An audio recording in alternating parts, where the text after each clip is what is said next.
Mummy, मुझे छोटा सा डाउट है। डाउट? कैसा डाउट? तुम मुझे शारदा कह के पुकारती हो और डैडी मुझे पिंकी कह के पुकारते हैं, ऐसा क्यों मम्मी? इसलिए कि तेरे डैडी की और मेरी पसंद में पूरा पश्चिम का फर्क है। क्यों फर्क है? अरे वो तो मेरी फूटी तकदीर थी जो मुझे यहाँ तक खींच लाई, वरना मैं तो महलों में राज करती राज। ये तकदीर क्या चीज होती है मम्मी? वो चीज जो सारी दुनिया को उंगलियों पर नचाती है। वैसे कमबख्त बाप लोग भी कम नहीं होते, जहाँ जी चाहा वहाँ बेटी को ढकेल देते। लेकिन तू अपने बाप की बातों में ना आना, अपनी पसंद के लड़के का हाथ पकड़कर शादी करके चैन से रहना। अगर वो तुझसे शादी ना करे तो चक्कर मार देना। क्यों?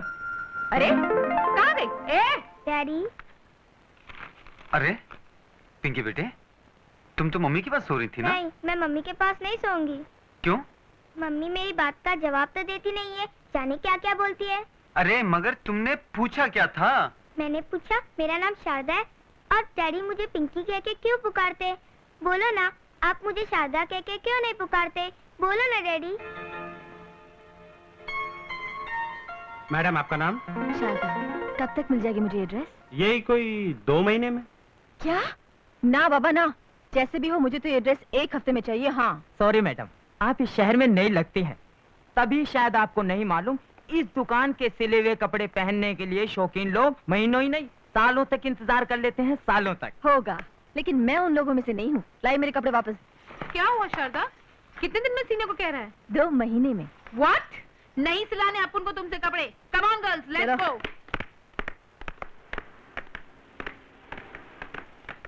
Madam please give me a chance, मैं आपके कपड़े सिलूंगा, प्लीज मैडम। अरे तुम चीज क्या है? बोलता तो इंग्लिश में है, लेकिन स्टिचिंग का वास्ते ऐसा कपड़ा मांगता है जैसे कोई भिखारी है। कहाँ है आपकी दुकान? वो रही। ओह गॉड, उस कबाड़ खाने को तुम दुकान कहता है? मैन सॉरी मैडम, आपके लिए वो कुछ भी होगी, लेकिन मेरे लिए वो दुकान है, मेरा मंदिर है। मंदिर? मुझे तो पुराने कपड़े और पुरानी मशीन की बू यहाँ तक आ रही है। छी छी छी, नहीं नहीं नहीं, चल अपन लंदन टेलर के पास चलते। चल। आप सब पढ़ी लिखी हैं, जानती ही होंगी कि पुरानी कलम से भी नई और खूबसूरत शायरी लिखी जा सकती है।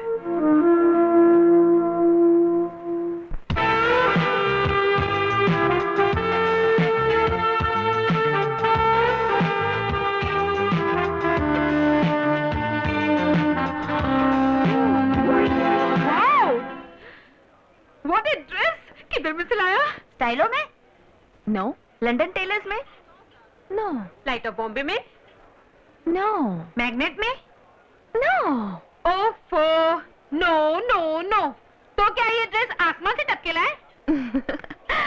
आप सब तो पढ़ी लिखी हैं, जानती होंगी कि पुरानी कलम से भी नई और खूबसूरत शायरी लिखी जा सकती है।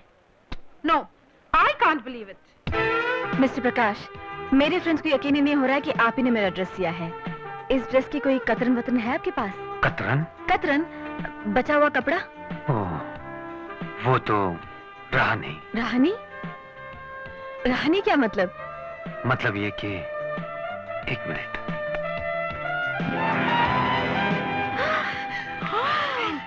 ओह माय गॉड, जब कतरनों से इन्होंने ये कमाल कर दिखाया है, तो नए कपड़ों के साथ ये क्या कमाल करेंगे? देख लिया? ये लीजिए, मेरा कपड़ा, मेरा।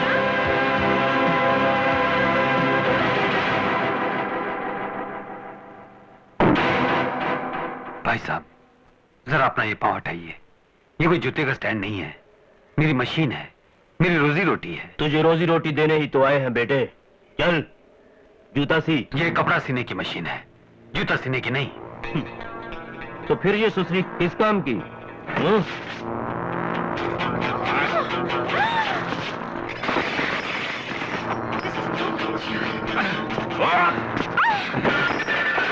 अरे ये क्या गुंडागर्दी है? आपकी तारीफ? ये साले के वकील लगती है। वकील तो नहीं, माशूक जरूर लगती है। वैसे इश्क। हाथ छोड़।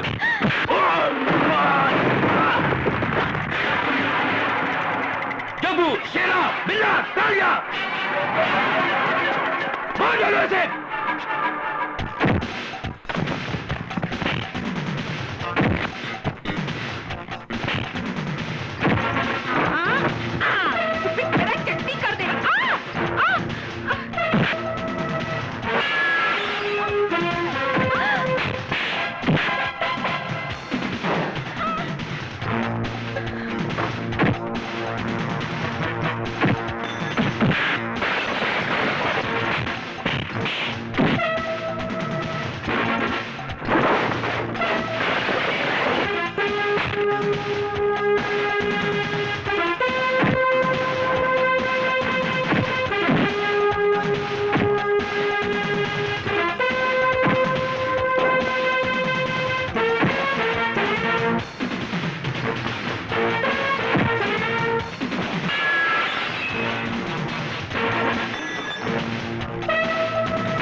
टैक्सी! किराए के लिए चक्कर लगाते लगाते मेरी टांगे टूट गई। पैसा नहीं है, पैसा नहीं है। अरे ओ छोटू, ये सारा सामान बर्तन समेट ले, किराया वसूल हो जाएगा। मालिक, मैं आपके आगे हाथ जोड़ती हूँ, दया करो, ऐसा मत करो मालिक। क्या तुम्हारे ऊपर दया करूं? अरे क्या मैं पागल हूँ? अरे वो देखो तुम्हारा लाडला भी आ गया, किराए के लिए पैसे नहीं और टैक्सी में घूमता है। हाँ। अरे ये क्या हो गया बेटा? ये चोट कैसे लगी भैया? कुछ नहीं, यूं ही। देखिए सेठ जी, बहुत जल्द मैं आपका किराया चुका दूंगा। अरे जा जा, नंगा क्या नहाएगा और क्या निचोड़ेगा। उठा ये सामान।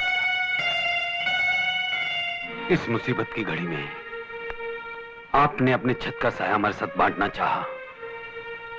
ये आपका बड़कपन है, एहसान है, लेकिन किसी का एहसान भी तभी लेना चाहिए जब उसे उतारने की खुद में ताकत हो।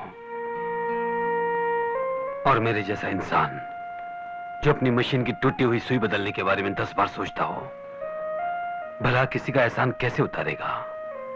खास तौर से इस हाल में जब उन बदमाशों ने मेरी मशीन तोड़कर मेरे जीने का आखिरी सहारा भी छीन लिया। मशीन टूट गई तो क्या हुआ? दिल नहीं टूटना चाहिए, आत्मविश्वास नहीं खोना चाहिए। जब तक किसी के पास ये दौलत है, उसके लिए कोई भी चीज नामुमकिन नहीं।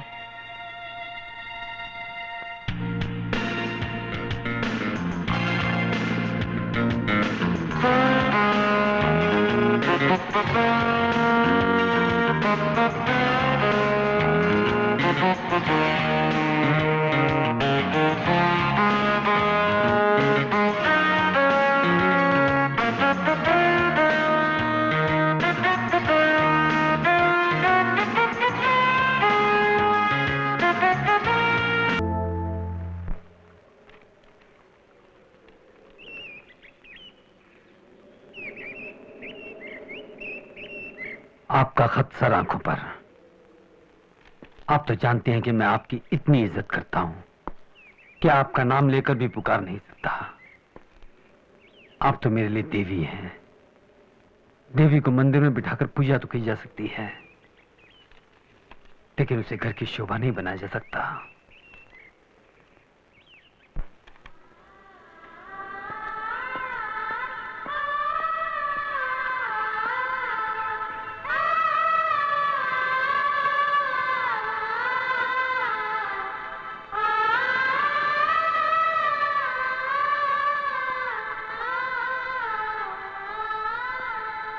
डैडी डैडी डैडी डैडी, आपने बताया नहीं, आप मुझे मेरा नाम लेके क्यों नहीं पुकारते? क्या आप अपनी टीचर को नाम लेकर पुकारती हैं? टीचर को कोई नाम लेके पुकारता है? बिल्कुल ठीक बेटे। जिनकी हम इज्जत करते हैं, पूजा करते हैं, उनका नाम लेकर उनका अपमान नहीं किया जाता। देर लगा दी जाने के लिए, रोज लेट हो जाता है इसकी वजह से। साहब अभी कितनी देर और लगेगी?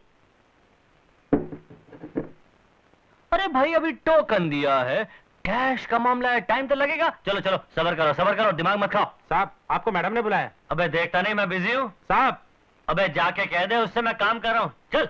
मैडम ने बोला आज से आपको कोई काम नहीं। क्या काम नहीं है? उसके बाप का राज है क्या? तुम्हारी उस मैडम की बच्ची को आए हुए जुम्मा 8 दिन हुए नहीं और लगी हम पे रोब जमाने। उसको मालूम नहीं है मेरा नाम गुलशन है, मिस्टर गुलशन। मिस्टर गुलशन, अगर आपको कुछ पूछना है तो मुझसे पूछिए। शिकायतें तो तुम्हारी मैंने काफी सुनी थी, यही कि तुम 420 हो, जालसाज हो, कामचोर हो। लेकिन आज मैंने अपनी आंखों से देख भी लिया कि तुम छोटे छोटे कामों के लिए अपने कस्टमर्स को कितना तंग करते हो, और वो भी अपनी अय्याशी की खातिर। इस तरह सबके सामने मेरी बेइज्जती करने का आपको कोई हक नहीं है। मेरा क्या हक है ये मैं अच्छी तरह से जानती हूँ, और उसी हक से मैं तुम्हें तुम्हारे काम से अभी इसी वक्त डिसमिस करती हूँ। वाह जी वाह, बहुत अच्छे। तुमने कह दिया यार गुलशन डिसमिस हो गया, और वो भी बगैर किसी नोटिस के। नोटिस की कोई जरूरत नहीं, ये रहे तुम्हारे इमीडिएट रिलीविंग ऑर्डर्स। ये हुई ना बात जरा हटके। गुलो, तू तो ऐसे मातम मना रहा है जैसे किसी नेता की कुर्सी छूट गई हो। अबे मैं तो अपना मरसिया पढ़ रहा हूँ। अरे औरत जात, तूने मुझे कहीं का न छोड़ा। मां महबूबा मैनेजर ने गुलशन को तोड़ा। छोटा था तो जुआ खेलते देख के माँ ने घर से निकाल दिया। बड़ा हुआ तेरी बहन से इश्क किया तो उसने मेरे मुंह पे थूक दिया। तू और अब ये मैनेजर दिल तो करता है रेड रोज के राजेश खन्ना की तरह दुनिया की तमाम औरतों को खत्म कर दूं, कर दूं। छोड़ मुझे शराबी कहीं का। छोड़ पर तुझे नहीं तेरी लाश को सड़क में धूल झोंकती है। भगवान जाने तेरे क्या क्या चक्कर चल रहा है मैं सब जानूं। मुझे बचा लो नहीं तो वो मुझे मार डालेगा। मुझे बचा लो। अरे भगवान, मैं तो कंटाल गया हूँ रोज रोज के झगड़े से। सूरज बाद में निकलता है, पहले किट शुरू हो जाता है। ओह भैया बस करिए कंगी, क्या पता करो मामला क्या है। पकड़ो। क्या? अरे वो खर्चा क्या हो रहा है ये? अरे बाबू तुम कहाँ से आ गए फटी में टांग अड़ाने वाले? जबान संभाल के। तू शायद जानता नहीं कि बीच सड़क में भाजी का ठेला खड़ा करना और भाजी वाली को पीटना कानूनन जुर्म है। अरे परे हट नहीं तो तुमने भरे बाजार में एक बेचारी औरत को मारा। तुम आदमी हो या जानवर? क्या लगता है ये तुम्हारा? मेरा घर वाला। अपनी बीवी को बेरहमी से मारना क्या अच्छी बात है? उसी की आबरू उतारना जो तुम्हारे लिए क्या क्या नहीं करती है। तुम्हारे लिए खाना पकाती है, तुम्हारे लिए बच्चे पैदा करती है, उनकी देखभाल करती है। आखिर इस बेचारी से ऐसा क्या हो गया जो तुम उसको पीटे जा रहे थे? और इस तरह पीटे जाना कानून? तुम्हारे कानून की ऐसी तैसी। पहले उस सामने के घर वाली औरत से तो पूछो। अरे ओ बेवड़ा, पहले ये बता तू मुझे औरत कहने की तेरी हिम्मत कैसे हुई? मैं लेडी हूँ, लेडी। आइंदा तूने मुझे कभी औरत कहा तो मैं तेरी बत्ती से निकालकर हथेली पे रख दूंगी। बेशर्म कहीं का। कितने मजे से कहता है, सामने वाली औरत से पूछो। अरे साले, मैं क्या तेरी नौकर हूँ जो तू ऐसे बोलता है? चोरी और सीना चोरी। एक तो तेरी औरत मेरे सुंदर पति पर डोरे डाले और मैं चुप रह जाऊँ? अरे भाई, ये कहाँ का इंसाफ है? हाँ, ये लोग क्या बोलेंगे? ये तो मुझसे जलते हैं। लगता है आप लोग यहाँ नए आए हैं। कम से कम आप तो न्याय की बात कीजिए। आपको न्याय मिलेगा। एक तो बिना नोटिस दिए इनको यहाँ बुला लेना और ऊपर से इनको औरत कहना, ये कहाँ का इंसाफ है? भैया आप ही बताइए मामला क्या है? देखो, सारी दुनिया को इस औरत ने 4.5 रुपए किलो के भाव में बैगन बेचे। मुझे भी इसी भाव में बैगन तोल रही थी। अचानक अंदर से मेरे पति बाहर आए। उन्हें देखते ही इसकी बातें खिल गई और ये चुड़ैल बोली, अरे साहब, ये आपका घर है, फिर तो मैं बैगन में 8 आने कम कर दूंगी। तुम ही बताओ, कोई यूं ही पैसे घटा देता है? अगर मैंने इस भाजी वाले को बता दिया कि इसकी बीवी और मेरे पति का चक्कर है, तो मैंने क्या कोई जुर्म कर दिया? ना, ये जुर्म नहीं है, लेकिन अपने पति का भाव 8 आना लगाना ये कानूनन जुर्म है। ओ तारीनी, इसका मतलब है बात में कुछ दम है हो? क्योंकि 4.5 रुपया किलो का जो रिंगड़ा है उसमें इसने 8 आना कम क्यों किया है? पूछो पूछो, इसी से पूछो कि मैं क्या बात है? मैं बड़ी मुसीबत में फंस गई थी। बनिए का बहुत सारा कर्जा सर पे चढ़ गया था। उसने धमकी दी, अगर जल्दी पैसे नहीं लौटाए तो मेरे बर्तन भांडे उठा के सब बाहर फेंक देगा। ऐसी घड़ी में सामने वाले साहब ने भगवान बन के मेरी मदद की। इसी वास्ते ये सब। तमाम बयानों से ये साबित होता है कि जो असली मुजरिम है वो खुद को कमरे में बंद किए बैठा है और ये कानूनन जुर्म है। अरे ओ प्रकाश भाई, ओ भाई साहब, जरा बाहर आओ ने, नहीं तो ये रेंगण वाला केस अदालत तक पहुंच जाएगा।